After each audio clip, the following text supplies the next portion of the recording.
Get a personal video message for yourself or as a gift for someone else. For personal connections, shoutouts, birthdays, proposals, weddings, and much more. Enter your details about yourself so the celebrity can record a personal video message especially for you, including details such as your name, age, birthday, hobbies, or whatever else you include. As soon as the video has been recorded, you'll get an email with your link so you can share it on social media or download and keep it. Celebrities record videos as and when they can, usually within 2 weeks. But if you want a video for a specific date and it does not look like it will arrive in time, you can cancel it and get an instant refund at the click of a button. There are hundreds of celebrities to choose from and many more joining every day. Search by category or genre, buy a gift voucher, get updates and offers, and encourage your favorite celebrities to join so they can connect with fans in a fun and unique way. Raise money for their charities and much more. So order your video now for yourself or for someone else.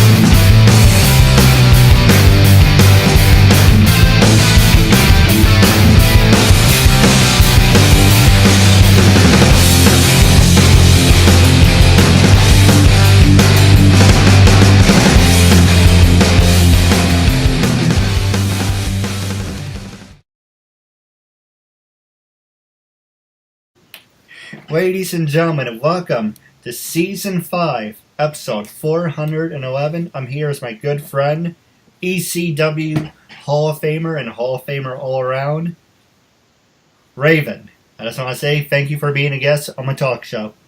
It's an honor.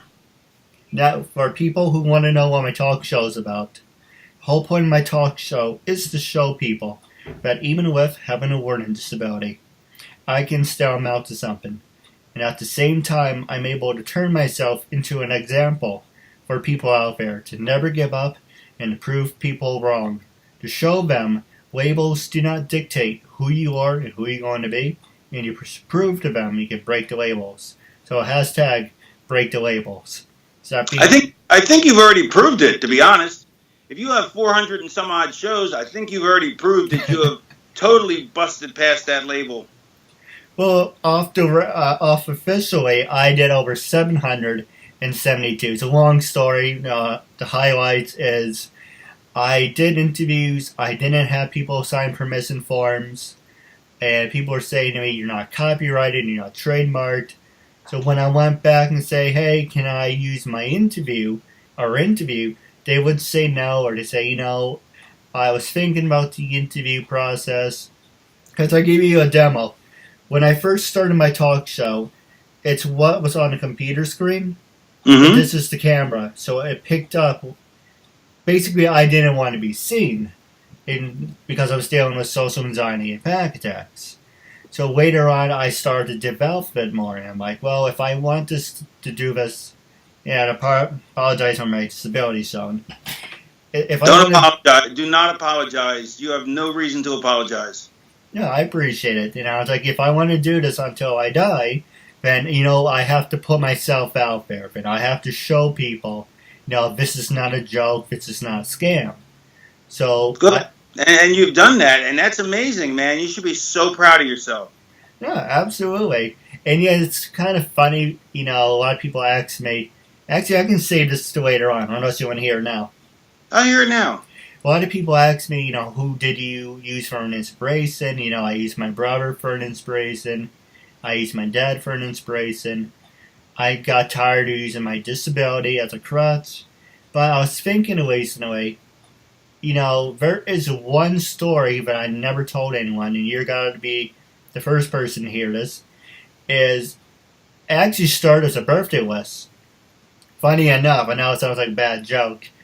But people said, when you turn 21, it's the most special birthday you can have in a lifetime. You live only once.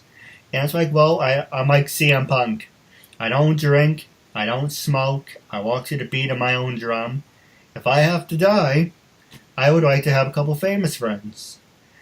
And I approached a couple of wrestlers, some today that are really nice. Back then, I was basically told to go fuck myself.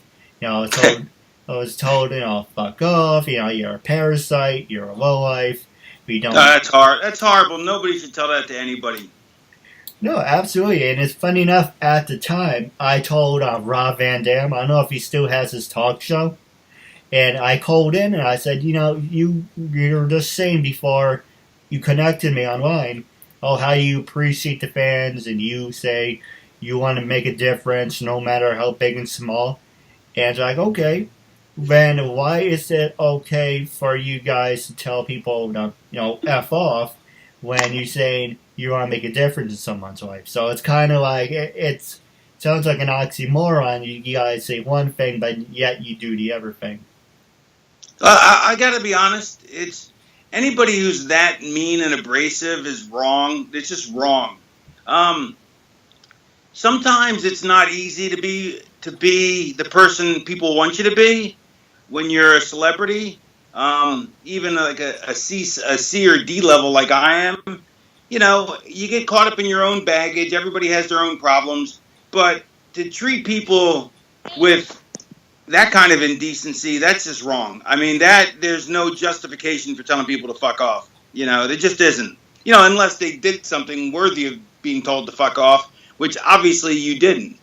But what I admire is the fact that you overcame that you showed moxie, determination, chutzpah, and you just busted through that. And to be honest, I would not have guessed that you had a learning disability if you didn't tell me that. You more than cover it up, and I'm surprised that you even have one. I mean, it's obvious you have a slight twitch or something. Which, okay, great, who cares?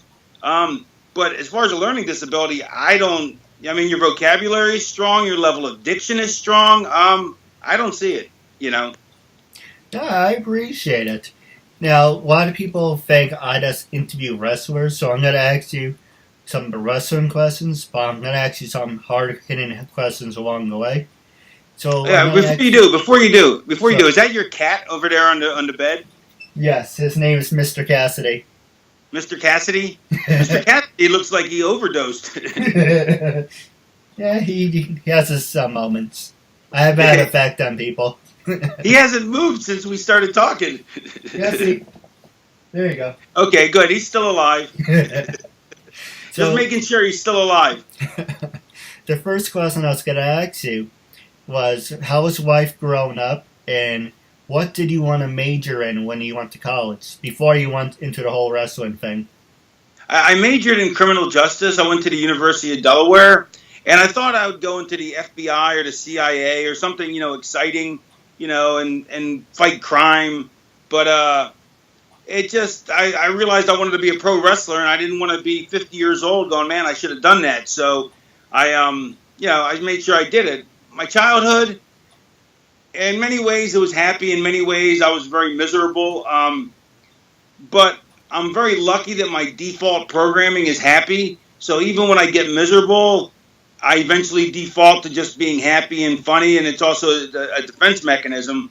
But I had a lot of baggage. I didn't get the attention I felt like I needed, and my sister got more attention because she had some emotional disabilities, and so she got more attention, and she didn't want it, but I got less attention, and I wanted it. So it worked out badly for both of us, unfortunately. But I mean, our parents did the best they could. No, I agree with you. It's always better, and your sister is more than welcome to be a guest on the show. It's always better, if when God gives you a shitty hand, first off, you have to wash your hands. But at the same time, you have to show people you have the shitty hand, but I'm going to show you what I can still amount to, what I can turn myself into. Yeah, that's what I did. But when you're, unfortunately, when you're living in the shitty hand, you don't think that, right. And so it's great that you're inspiring to people, but it also, you have to also remember, though, that people living in a shitty hand, it's a lot harder to look, once you get past the shitty hand, much easier to look back and say, yes, this is what you do. So I always try to have empathy too for people who are stuck in the shitty hand. No, I agree with you. Now, going to the wrestling side of it, then we gotta take a break and I'll pass the show over to you. You can ask me anything you want. Is you are hands down one of the greatest Hall of Famers. You know, you are a former ECW champion, TNA champion, hardcore champion, television, and United States champion.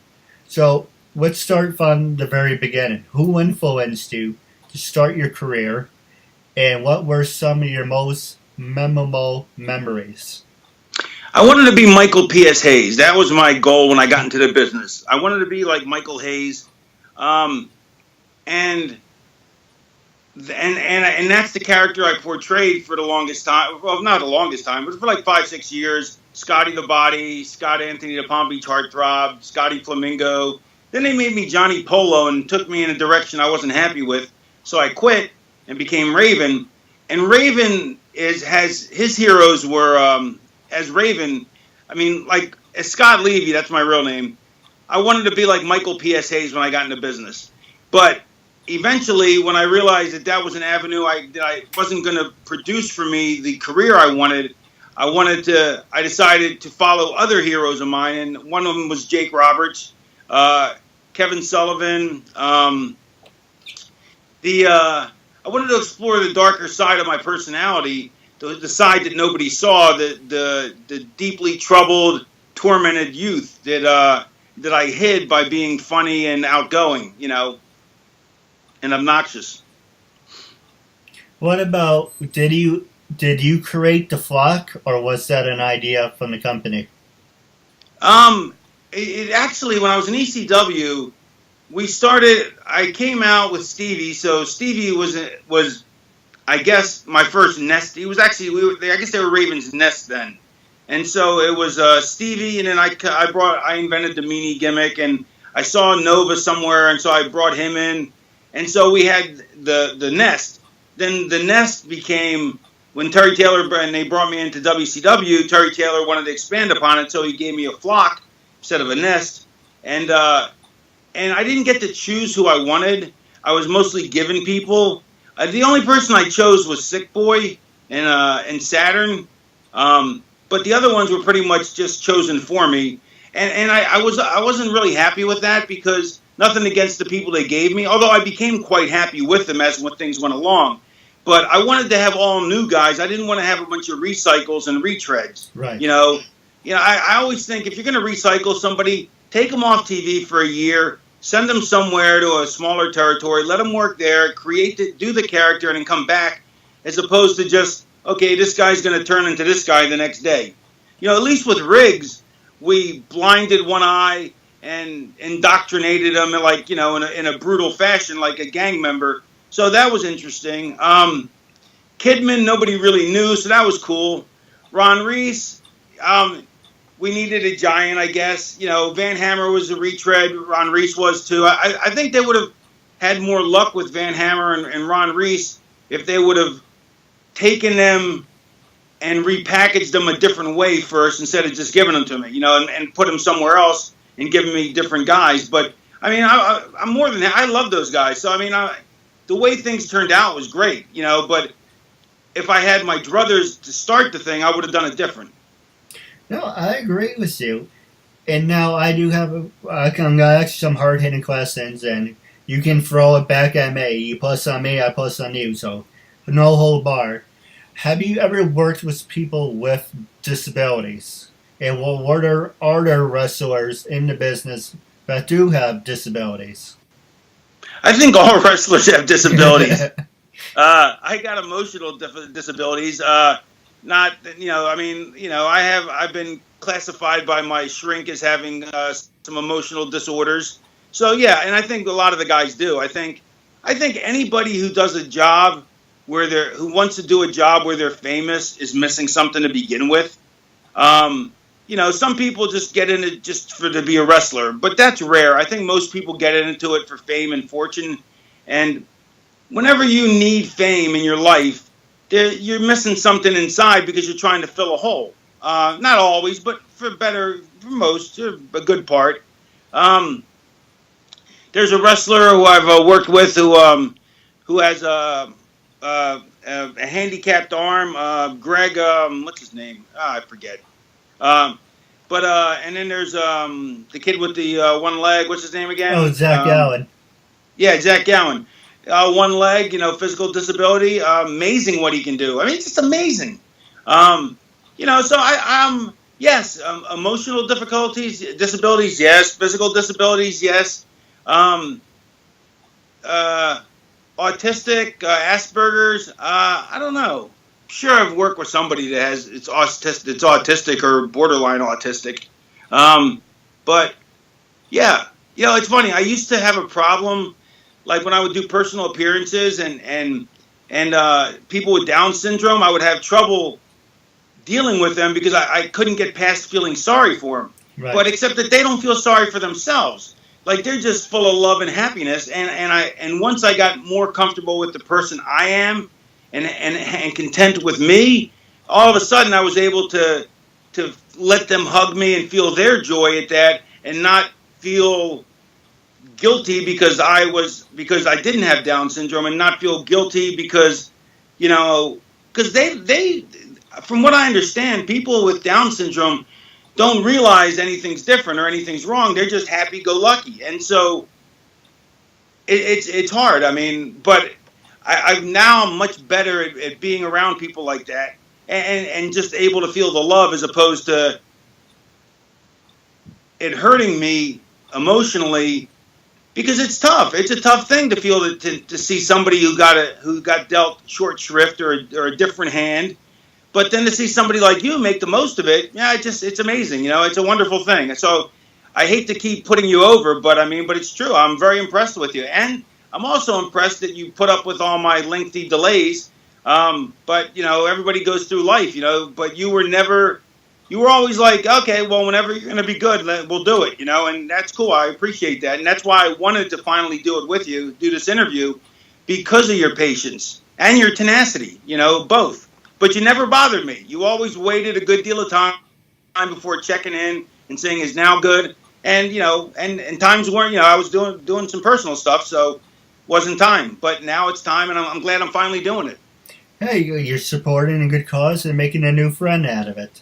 And Absolutely. I do apologize for imposing on you. No, you didn't impose on me. That's what I'm saying, is you didn't. If you would have kept bugging me every couple of weeks, yeah, that would have been imposing. But you allowed me to take my time, do it on my own time, because, whenever you ask someone to do a show, they have to fit it into their schedule. And, and I do so many of these things, and I do my own podcast that, that I hate rehashing the same thing over and over, and I never really want to pitch stuff. So, so it's kind of like, and I'd rather do them sparingly because I think it means more than when I do talk.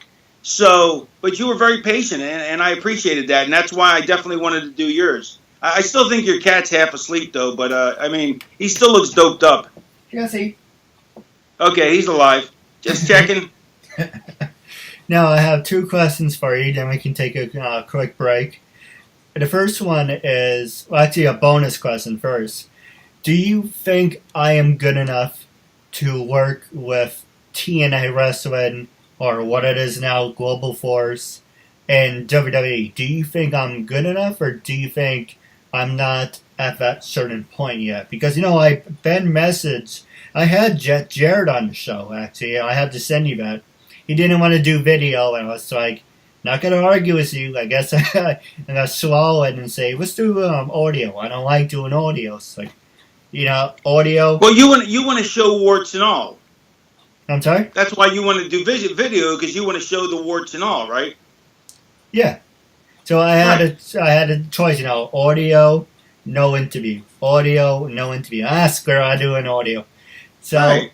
Yeah, I slowly, did the interview with him, and I consider him a friend. I haven't talked to him as of late, but, and I reached out to the McMahons occasionally.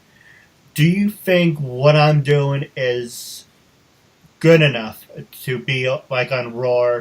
Yeah, I'm not asking to be, like, an A-lister. I know I'll get my ass kicked, but Just Okay, let me break it down. Sure. First of all, it's a tricky question because you're putting someone on the spot.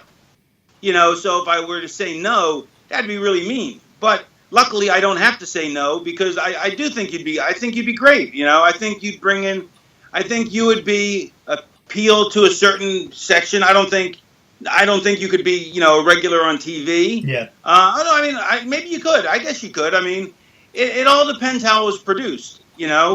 I don't think there's anything. I don't think anything you do is anything that isn't able to be done on a bigger show. But no, I guess there is no but. No, absolutely you could do it. I don't see why you couldn't. Whether you get hired or not, you're not quite the look they like, so that's that's a negative. But by the same token, it's also being shameless. It's also good publicity for them, on that end because they have somebody with a learning disability, in their show. So from that side, it's a big positive. It's a big positive coup. So yes, but do you look like what they like? No. Are you good enough? Yes. That's the bottom line. Sure, absolutely. What about, it's funny, this is my favorite haircut, and I kind of look like Randy Orton and John Cena.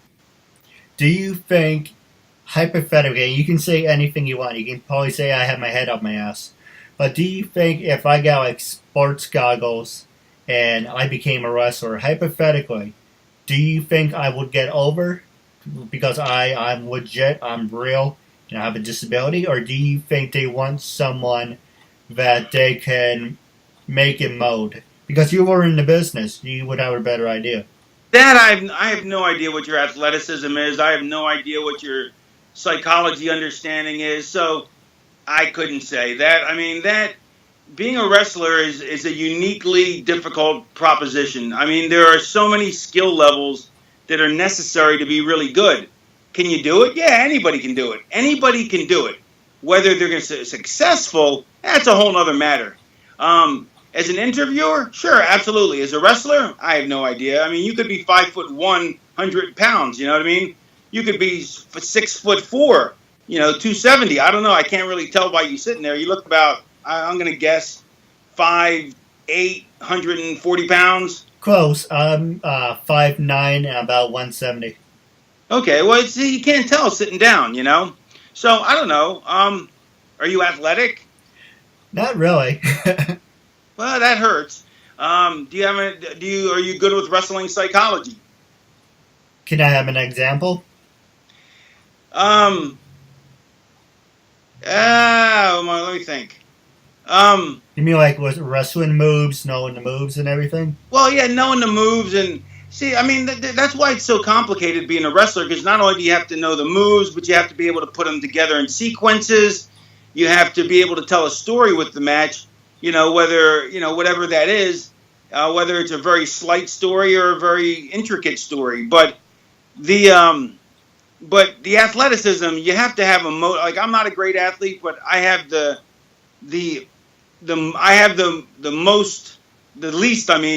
least amount of athleticism skill that you could have and still be good at it. You know what I mean? So I don't know. I don't know. I mean, honestly, I couldn't say. I mean, I really couldn't. In all honesty. No, I understand. And before I ask you the next question is, being a wrestler would be nice. I have this thing scripted. If you like to hear it, this is sure. Like the whole plan I had. I would be in the audience, say, The Miz, who would say, oh, I know you. You don't have the guts to be in the ring. I jumped guardrail. I say, I tell you what, how would you feel about being beat up by kid with a learning disability? I beat Miz for the match. Yeah, I win the Intercontinental and do a celebration. And at the end, they come out like, congratulations, you were Intercontinental champion. However, due to the fact you're not under contract, this match is now null and void. But at the same time, having someone who has a disability win a belt, it's good PR. But, you can always make a storyline into that. Yeah, I mean, no, that's a great idea. But here's the thing.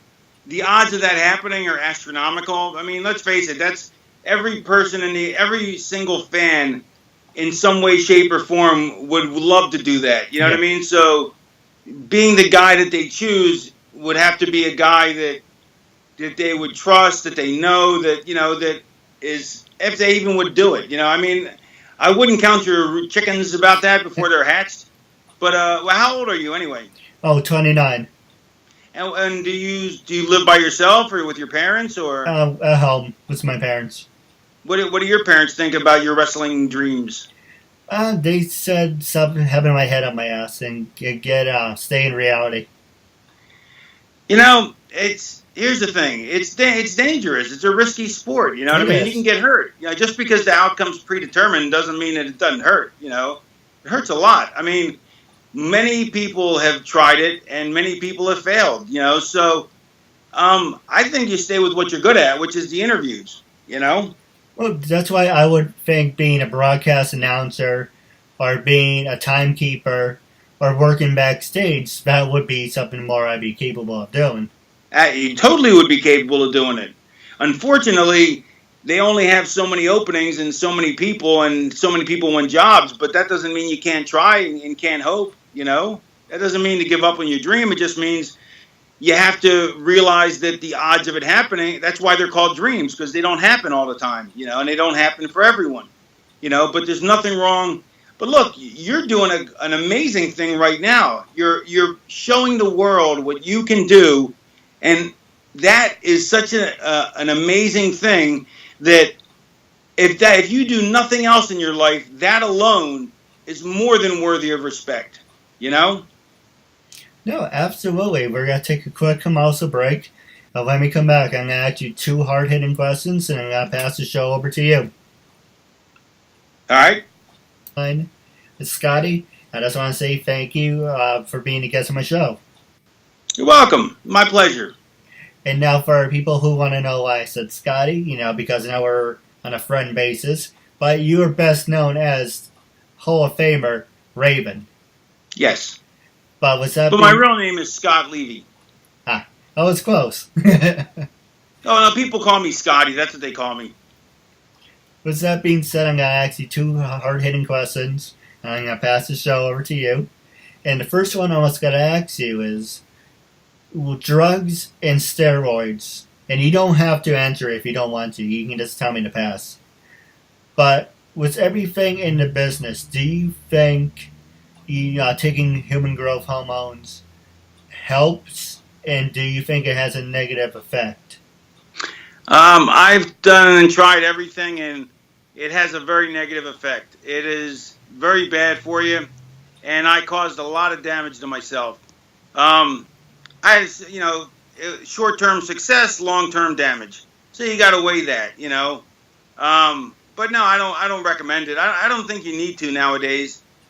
First of all, they drug test you, so you're not going to get away with it anyway. Right. And secondly, now guys are much smaller, so they don't need to be big to compete. Yeah, I agree. What about... I was going to ask you about social media, but I can get that into a second. Who were some of your most favorite people to hang out with and to work with in the ring and outside the ring? Saturn, Lodi, the Disco Inferno. They were my group of people that I hung out with, and we had a great time. A lot of fun times. I didn't mean to interrupt. I apologize. No. I'm still looking at Mr. Cassidy. He's I'm still convinced he's half dead.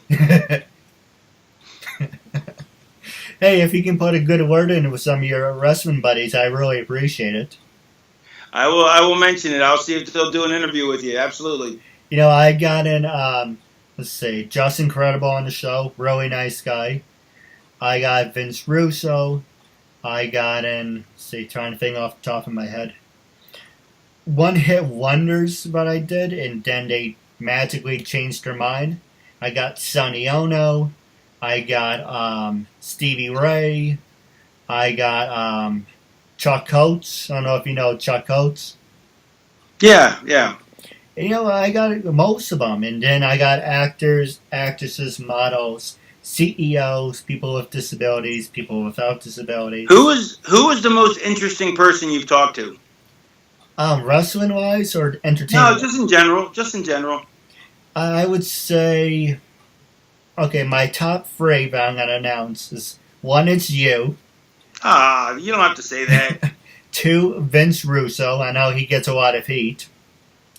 And He's interesting. He's an interesting guy.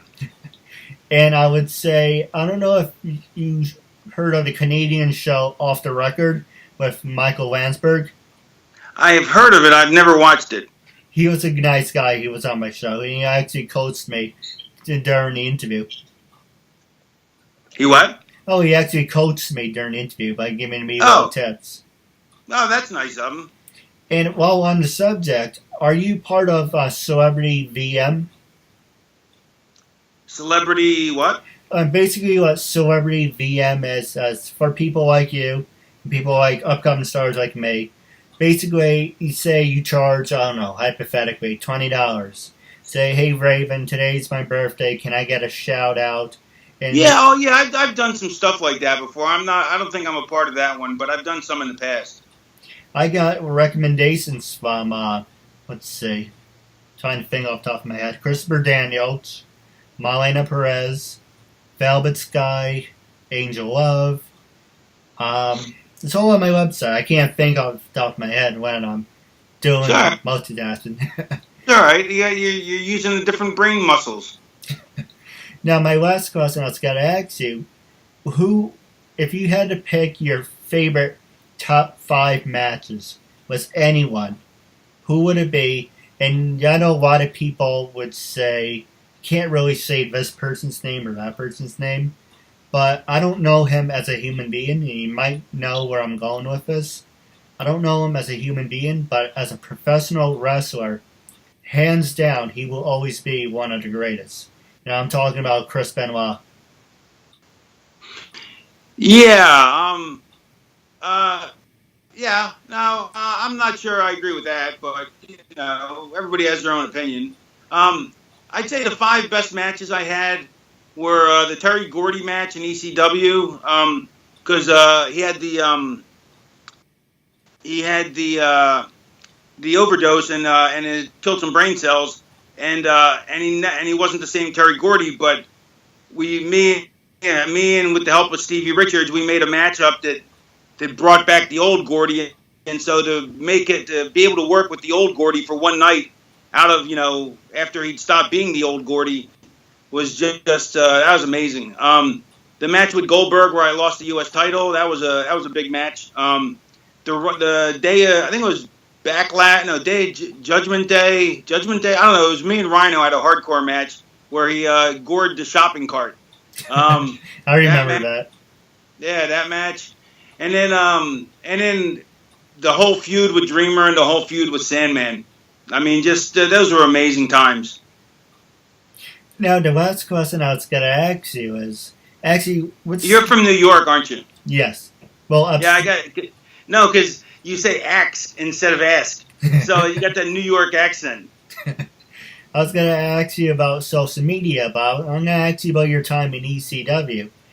I did mention in my past interviews I'm not really a huge fan of ECW, but there are some people in the Federation I really like. You and Rhino and Just Incredible.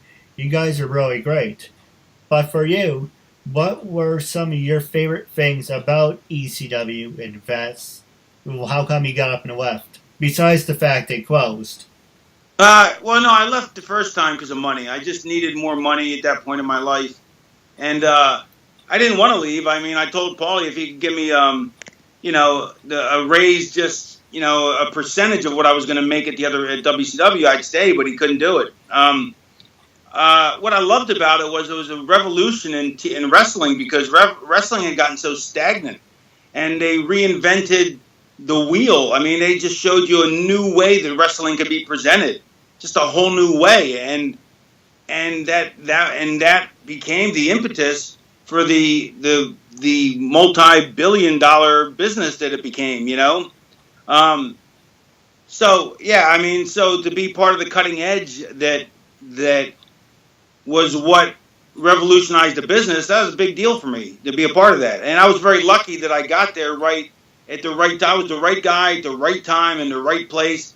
And sometimes life works that way. And then I've also been the wrong guy at the wrong place, saying the wrong thing, the wrong time to the wrong person, which a lot is my fault. But or some of it wasn't, but a lot of it I made worse on my own. But then but I'm always grateful because I'm lucky enough to have been where I needed to do and see what I've seen. So I'm very grateful. I'm not. I don't look back with pessimism or dismissiveness. I'm very grateful. No, absolutely, and you accomplished a lot in your career. So. Yeah, I mean, I'm very lucky. I did. I feel like I could have accomplished more, but that's also partly not my fault, and partly not entirely, but partly at least half my own fault. But that's you live and you learn. Hey, same thing with my talk show. Every episode I do, I'm always learning at it, teaching myself as. How old were you when you started? When I started this, let's see, I'm 29, so about 25. Wow, that's about great. 4.5 years ago. Nice. What else do you do? What's a typical day for you like? Well, personally, I would like to do this on an everyday basis and get sponsors and get my own studio and just focus on this, take it to the next step. But when I don't do interviews, I do have a part-time retail job. Oh, good. So, yes, that helps us the money, but I'm not happy doing it. This is what I want to do. This is my passion. Even if I work for, Fox News or any media broadcast or work for the WWE, I'm a huge fan of it. Just climbing up the ladder, that's what I want to do for the rest of my life. I know. Well, just stay with it, man. No, it's the last two questions for you. You've been saying that for quite a while now, the last two questions, and then you keep asking me two questions and then saying two more. Come on now. Well, actually, I want to pass. I'm totally kidding. Go ahead and ask whatever you want. I'm going to pass the show over to you. Was there anything you wanted to ask me? Anything you want to promote? Any funny stories you like to tell? Nothing I want to promote. Most of my stories are pretty X-rated, so I'm sure this isn't the right audience for it. Nothing off the top of my head. But I am so impressed with you. I just have to say that. I'm not as impressed with Mr. Cassidy. He just sleeps there doing nothing. He doesn't do anything the whole show. You'd figure he'd do a run-in or something. But I'm just really impressed with you. I think you have to taper your expectations. You can't, count on getting on your dreams, but don't ever lose sight of them because you don't know if they will happen. But this is the best advice I can give you. Don't get so wrapped up in fulfilling a goal that you don't enjoy the journey on the way. Like, I was always in such a hurry to get to the next level that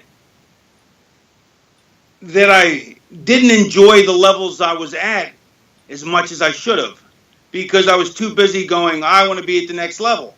And so as much as you want to be part of WWE, that may or may not happen, but don't dismiss the ride you're on now. Enjoy that for everything it's worth, because if you don't make it to the next level, then you're going to look back and go, man, I should have enjoyed that more. And even if you do make it to the next level, you're going to look back and say, should have enjoyed it more. So don't discount what you're doing. Don't be so rigid that if you don't achieve your goal, you're a failure, because you're not. The only failure is the person who lays on the couch like Mr. Cassidy and doesn't get up and try anything. You're a success. To me, the way I see the business, any business, you are a success if you try. That is, to me, the only what's the word I'm looking for? The only register, not the only register, the only motivation? No, not the motivation. The only expectation. The only my brain, I killed too many brain cells. The only level that you should have to worry about is the fact that you are trying and doing your thing. The only guy who's a failure is the guy who does not try. Because most people don't try to live their dreams. They just try. They just go through life. But if you go for your dreams, just doing that makes you a success. There is no failure by trying. Like as Yoda said, there's no try, there's only do. And as long as you're doing it, you're doing it. If you're not trying and you're not doing it, then there's no point. You know what I mean? Then you're the failure. You're a success because you are going out of your way to try and achieve your dreams. Doesn't matter if you achieve them or not. That's inconsequential. All that matters is that you attempt to try and then do your and fulfill them. Yeah, easy for me to say. Now, with that being said, are you on social media? Are you on LinkedIn, Twitter, Stage 32, or all I do is Twitter and Facebook pretty much, and really all I do is Twitter. But I link it to the Facebook, so it goes on Facebook too. But I'm not a big fan of social media. I just have other stuff I got to do that I would rather be doing. But I try to do it now. In fact, I didn't go on social media until I started my own podcast because it's good for getting, more listeners. But other than that, if it wasn't for my podcast, I wouldn't even be on social media, Hey, I'm not the guy for that. If it's a possibility, I would love to be a guest on your show. Yeah, we don't usually have guests, though, but maybe sometime. We usually just it's usually just me and my co-host, and we rarely have guests, only like a special occasion type thing. But you never know. I mean, it may fit into the format. It's just you're not the kind of guest we would have on because ours is a pretty raunchy rated show. If you know what I'm saying? It's it's like certain people are good for certain shows, and certain people it wouldn't. My audience is a much different audience than just a regular talk show. If that makes sense. It does, but hey, don't judge a book by its cover. I can adapt to any situation. That's why I said you never know. It may work out perfectly. Now, I do have a couple questions for you off the air, but going on the record, when I first approached you to be a guest on my show, what was your first reaction and what made you say yes? Because you had a learning disability, and I wanted to help you out because I figured most people probably said no.